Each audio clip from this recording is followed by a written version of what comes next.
ஏமா அழற? அதான் ஒண்ணும் ஆகல, சின்ன சுளுக்குதான், பயப்படாதம்மா. எப்படிடா பயப்படாம இருக்க முடியும்? யாருன்னே தெரியாத 2 பேர் வெட்ட வந்திருக்காங்க. உயிர் தப்பிச்சு வந்திருக்கீங்க. இத கேட்கும் போதே மனசெல்லாம் பதறுதுடா. எப்படி பயப்படாம இருக்க சொல்ற?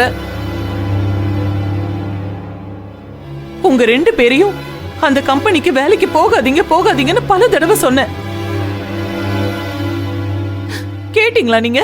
மா, கம்பெனி வேலைக்கு போனதுக்கும் இதுக்கு என்னமா சம்பந்தம்? டேய், எனக்கு ஒண்ணுமே தெரியாதுன்னு நினைக்காத. இந்த காரியத்தை யார் பண்ணிருப்பாங்கன்னு எனக்கு நல்லாவே தெரியும். நீயும் ஆனந்தியும் ஒன்னா போறது வருது பிடிக்காம உன் மேல இருக்கிற கோபத்துல, பணம் இருக்கு யார் என்ன பண்ணிடுவாங்கங்கிற திமிர்ல அந்த மகேஷ் தான் இந்த வேலையை பண்ணிருக்கான். நான் இப்பவே போலீஸ் ஸ்டேஷனுக்கு போய் அவன் மேல கம்ப்ளைண்ட் கொடுத்து அவனை உள்ள தூக்கி வைக்கிறேனா இல்லையான்னு பாரு. அன்னைக்கு கல்ல தூக்கி போட வந்தான், இன்னைக்கு ஆள் அனுப்பி கொல்ல பாக்குறானா? அவனை நான் சும்மா விட மாட்டேன் பாரு. இருமா, நான் சொல்றத கொஞ்சம் கேளுமா. தடுக்காதடா. ஐயோ அம்மா, மகேஷ் சாருக்கும் இதுக்கும் எந்த சம்பந்தமும் இல்லம்மா. அவரு மேல தேவையில்லாம கம்ப்ளைண்ட் கொடுக்குறேங்க. அவன் தாண்டா இத பண்ணிருக்கான். அவன் ஆசைப்பட்ட வாழ்க்கை அவனுக்கு கிடைக்காம போனதுக்கு நீதான் காரணம்னு நினைச்சுக்கிட்டு ஒன்ன பழி வாங்கறதுக்காக தான் இத பண்ணிருக்கான். மா, நீயா கண்டதையும் கற்பனை பண்ணி உளறிட்டு இருக்காதம்மா. மகேஷ் சார் அப்படிப்பட்ட ஆள்லாம் இல்ல. இந்த மாதிரி பிரச்சனை எல்லாம் இப்பதான் முதல் தடவை நடக்குதா என்ன? டேய், இதுக்கு முன்னாடி நடந்ததெல்லாம் வேற. இப்போ அவன் தான் இந்த காரியத்தை பண்ணிருக்கணும். அவன் ஹாஸ்டல்ல வந்து பிரச்சனை பண்ணப்பவே வாங்க போலீஸ் ஸ்டேஷனுக்கு போலான்னு கூப்பிட்டேன். நீயும் அந்த வார்டன் எல்லாம் சேர்ந்து என்ன தடுத்துட்டீங்க. இப்போ மறுபடியும் அதே தப்பதான் நீ பண்ற.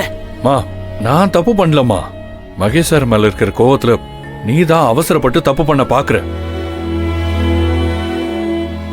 இதுக்காகத்தான் நான் எந்த பிரச்சனையும் உங்ககிட்ட கொண்டு வர்றதே இல்ல. மா, இந்த விஷயத்தை தொட விட்டுருமா, நான் பாத்துக்கிறேன். ஆமா அத்தை, நீங்க அவசரப்படாம பொறுமையா இருங்க. அன்பு பார்த்து பாரு.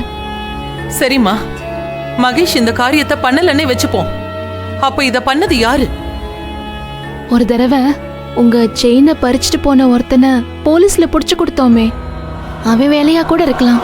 நீங்க 2 பேரும் சொல்றத கேட்கும்போது உங்களை வெளியில அனுப்புறதுக்கு எனக்கு பயமா இருக்கு. மா, நீ தேவையில்லாம பயப்படுற. எங்களுக்கு ஒண்ணும் ஆகாதுமா. குருட்டுத்தனமா நீ சொல்றத எப்படிடா என்ன நம்ப சொல்ற? மகேஷ் விடு. இப்படி ஒரு பிரச்சனை இருக்கு, யாரோ கொல்ல வந்தாங்கன்னாவது போலீஸ்ல கம்ப்ளைண்ட் கொடுத்துட்டு வரலாம் வா. மா, இப்ப நீ கம்ப்ளைண்ட் கொடுத்தனு வை, போலீஸ் சமீபத்துல என்னெல்லாம் நடந்துச்சுன்னு தான் முதல்ல விசாரிப்பாங்க. அப்புறம் தேவையில்லாம சந்தேகம் மகேஷ் சார் மேலதாமா போவோம். அதுக்காக இந்த பிரச்சனையை அப்படியே விட்டுற சொல்றியா? வேற வழி இல்லம்மா, புரிஞ்சுக்கோ. ஏ ஆனந்தி, நீயாச்சும் எடுத்து சொல்லு.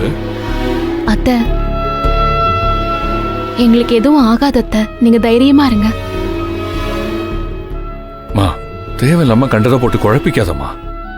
வேலைக்கு டைம் ஆயிடுச்சு, நாங்க கிளம்புறோம். இருடா, டிஃபன் எடுத்து வைக்கிறேன், சாப்பிட்டு போ. மா, இந்த கைய வச்சுக்கிட்டு எப்படிமா? அதெல்லாம் ஒண்ணும் வேண்டாம், நான் ஊட்டி விடுறேங்க. அப்படி நான் சாப்பிடுறேன்.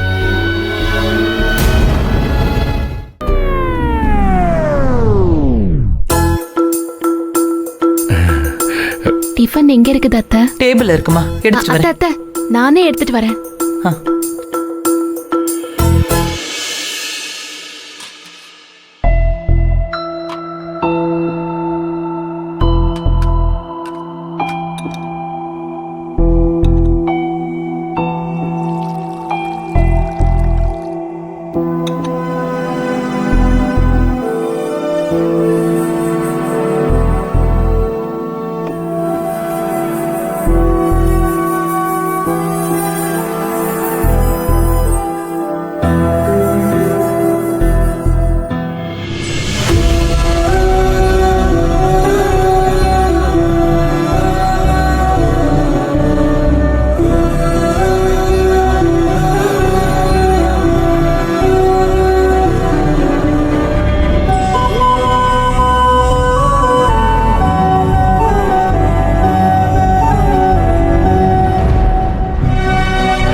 ஓ, டேய் என்னடா 2 இடியாப்பம் போதுன்னு சொன்ன, இப்போ மொத்த இடியாப்பத்தையும் சாப்பிட்டு காலி பண்ணிருக்க.